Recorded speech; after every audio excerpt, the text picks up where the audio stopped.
తిరుమల తిరుపతి పుణ్యక్షేత్రం ఎట్లా తయారైందో ఇది మరొక స్పష్టమైన ఉదాహరణ. మొన్నటికి మొన్న ఒకడు తుర్క వ్యక్తి తిరుమల పవిత్ర ప్రాంతంలో నమాజ్ చేస్తూ కనిపించిండు. తర్వాత ఇంకా అంతకుముందు తొక్కిసలాట, ఇక ఇట్లాంటి నేరాలు ఘోరాలు ఎన్నెన్నో జరుగుతూ ఉన్నాయి. అన్యమతస్తులను అందరినీ కూడా ఏరిపారేసి ఓన్లీ హిందూ భక్తులనే బోర్డులో పెట్టాలి, అన్ని కైంకర్యాలకు హిందువులే ఉండాలని చెప్పి ఇంకా నిర్ణయం తీసుకుంటున్న తరుణంలో ఇంకా అన్యమతస్తులు అందరూ కూడా వచ్చి ఆ తిరుమలను ఎట్లా కంపులేపుతా ఉన్నారో చూస్తున్నాం కదా మన బొలినేని రామనాయుడు ఆధ్వర్యంలో. ఇప్పుడు తాజాగా ఈ విజువల్ ఏంటంటే తిరుమలలో ఏపీఎస్పీ బెటాలియన్ పోలీసులు తప్పదాగి ఈ వెహికల్లో హల్చల్ చేస్తూ అలిపిరి నుంచి ఇక పైదాకా అందరిని గుద్దుకుంటూ పోయి ఇదిగో ఇట్లా టైర్ పంచర్ అయి పంచర్లు వేసుకుంటా ఉన్నారు అనమాట. పోలీసులే ఇట్లా వ్యవహరిస్తూ ఉంటే బోర్డు ఏం చేస్తున్నట్టు, ఈ ప్రభుత్వం ఏం చేస్తున్నట్టు.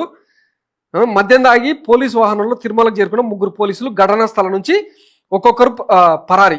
డ్రంక్ అండ్ డ్రైవ్ టెస్ట్లో 300 పాయింట్లు చూపించినట్టు సమాచారం. 3 కానిస్టేబుల్లలో ఒకరు ముస్లిం, 2 కానిస్టేబుల్ను అదుపులోకి తీసుకున్న పోలీసులు.